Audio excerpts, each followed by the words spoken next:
Hi everyone, मैं हूं आकाश रजक और आप देख रहे हैं आरएस फिल्म्स प्रोडक्शंस। बहुत सारे राइटर्स के मन में ये डाउट रहता है कि क्या उनके लिए असिस्टेंट राइटर बनना फ़ायदे का सौदा है, क्या उन्हें असिस्टेंट राइटर बनना चाहिए या फिर उन्हें डायरेक्टली राइटर ही बनना चाहिए। तो अगर आपके भी दिमाग में ये डाउट है तो आप इस वीडियो को पूरा लास्ट तक ज़रूर देखिए। अगर आप एक नए राइटर हैं तो आपको देखना ही चाहिए और समझना ही चाहिए कि असिस्टेंट राइटर का जो काम है वो कितना फ़ायदेमंद होता है। तो चलिए शुरू करते हैं आज का वीडियो। देखिए, अगर आप एक राइटर है, आप नए राइटर हैं, तो आपके मन में ये डाउट ज़रूर आता होगा कि क्या असिस्टेंट राइटर के जो प्लेस है या फिर जो पद है उससे स्टार्ट किया जाए। तो देखिए, मेरे हिसाब से मैं आपको बता दूं कि अगर आप as an assistant writer film industry में काम कर रहे हैं तो आपको इसमें फ़ायदे तो हैं ही, आपको पेमेंट मिलती है उसमें। जैसे अगर आप कहीं पर किसी जगह पर असिस्टेंट राइटर के तौर पर है, आप किसी राइटर को असिस्ट कर रहे हैं तो आपको राइटर के द्वारा पेमेंट तो मिलती ही है। जो भी पेमेंट हो, थोड़ी हो या फिर ज़्यादा हो, वो आपको मिलती ही है। आप साथ में सीखते भी हैं, आप स्क्रिप्ट राइटिंग को सीखते भी हैं। लेकिन देखिए, अब बात यहाँ पर यह है कि क्या आपको ऐसा करना चाहिए, आपको असिस्टेंट राइटर बनना चाहिए या फिर आपको डायरेक्टली राइटर बनना चाहिए। तो देखिए, मेरे हिसाब से अगर देखी जाए तो आपको डायरेक्टली राइटर बनना चाहिए।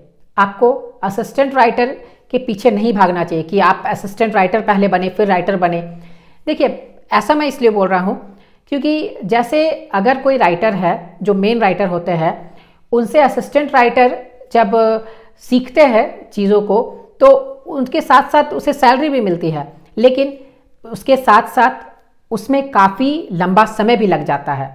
यानी अगर वो किसी राइटर को असिस्ट करते हैं तो क्या होता है कि उनके साथ एग्रीमेंट होती है कि वो उन्हें 1 साल 2 साल इतने साल तक, इतने टाइम पीरियड तक वो उन्हें असिस्ट करेंगे। या फिर एग्रीमेंट नहीं भी होती है तो भी आप तुरंत उसे नहीं छोड़ देते हैं।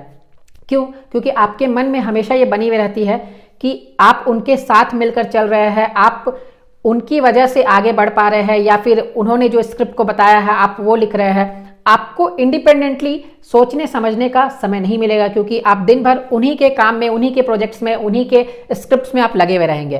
तो आपको इसके लिए अपने स्क्रिप्ट पर काम करने का समय भी कम मिलेगा। तो आपको क्या करना चाहिए, आपको असिस्टेंट राइटर बनने के पीछे ज़्यादा ध्यान नहीं देना चाहिए। अगर आपकी इच्छा है तो आप बन सकते हैं, लेकिन हाँ, आप जब भी असिस्ट कीजिए तो कम से कम मीडियम लेवल के जो राइटर्स होते हैं या फिर हाई लेवल के जो राइटर्स रहते हैं उनको आप अप्रोच कीजिए। और अगर मेरे हिसाब से अगर आप चले तो आप असिस्टेंट राइटर का वर्क नहीं करना चाहते हैं, आप डायरेक्टली राइटर बनना चाहते हैं, तो ये बहुत ही अच्छा रहेगा। क्योंकि आपको इसमें क्या करना है, सिंपली आपको स्क्रिप्ट राइटिंग अच्छे से सीख लेनी है। आप स्क्रिप्ट राइटिंग सीख लीजिए और उसके बाद डायरेक्टली आप अपने स्क्रिप्ट को लेकर के प्रोड्यूसर्स को अप्रोच कीजिए। उसमें भी अगर आप किसी राइटर के पास भी जाते हैं और उस राइटर के थ्रू भी आप प्रोड्यूसर्स तक जाते हैं तो भी आपके लिए अच्छा रहेगा। लेकिन मेनली आपको कांटेक्ट तो करना है प्रोड्यूसर्स से, प्रोड्यूसर्स को आपको फिल्म डायरेक्टर के थ्रू कांटेक्ट करना है। तो आपके लिए फ़ायदा यही रहेगा कि आप सबसे पहले स्क्रिप्ट राइटिंग सीख ले। आपको असिस्ट करने की ज़रूरत नहीं है स्क्रिप्ट राइटिंग सीखने के लिए, क्योंकि ज़्यादातर राइटर सोचते हैं कि अगर मैं किसी को असिस्ट कर लूँगा तो मैं स्क्रिप्ट राइटिंग सीख जाऊँगा। लेकिन बात यहाँ पर यह है कि अगर आप अपने पर्सनली सीखते हैं, यानी आप यूट्यूब से सीखते हैं या फिर आप कोर्सेज ज्वाइन करके सीखते हैं, ऑनलाइन चाहे ऑफलाइन, आप अगर सीखते हैं तो ऐसे में आपको समय कम लगता है और आप as a writer film industry में जल्दी स्थापित हो जाते हैं।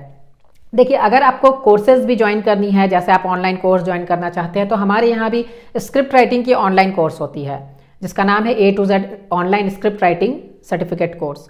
तो ये जो कोर्स है इसमें आप लोगों को स्क्रिप्ट राइटिंग की कंप्लीट ट्रेनिंग दी जाती है और प्रैक्टिकल वीडियो कंटेंट्स के थ्रू सैंपल्स और एग्जांपल्स के साथ आपको स्क्रिप्ट राइटिंग की सभी बारीकियों को सिखाया जाता है, जैसे synopsis, plot, one liner, story writing, screen play writing, script registration, script writing, script कैसे सेल करना है, सभी चीज़ों को आपको सिखाया जाता है। तो आप इसे ज्वाइन कर सकते हैं स्क्रिप्ट राइटिंग को सीखने के लिए, और इसमें अभी ऑफर भी चल रही है, तो आप ऑफर के बारे में भी पता कर सकते हैं, या फिर कोर्स को आप ज्वाइन करना चाहते हैं तो भी आप कर सकते हैं।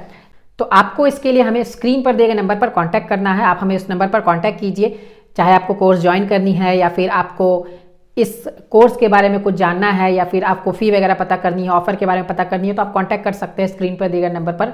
तो देखिए, मेरे कहने का मतलब यह है कि आप किसी भी सोर्स से सीखिए, लेकिन अगर आप सीखेंगे और उसके बाद डायरेक्टली एज अ राइटर आप ट्राई करेंगे तो फिर आपको समय भी कम लगेगा और आप फायदे में भी रहेंगे। अगर आप असिस्टेंट राइटर बनने के चक्कर में रहेंगे तो आप सबसे पहले असिस्टेंट राइटर के प्लेस पर पहले स्थापित होंगे, फिर धीरे धीरे आपको अपनी इंडिपेंडेंट फिल्म बनाने की या फिर अपनी इंडिपेंडेंट स्क्रिप्ट राइटिंग करने की आपको फिर समझ होगी, फिर धीरे धीरे आप सीख करके फिर आप कर पाएंगे।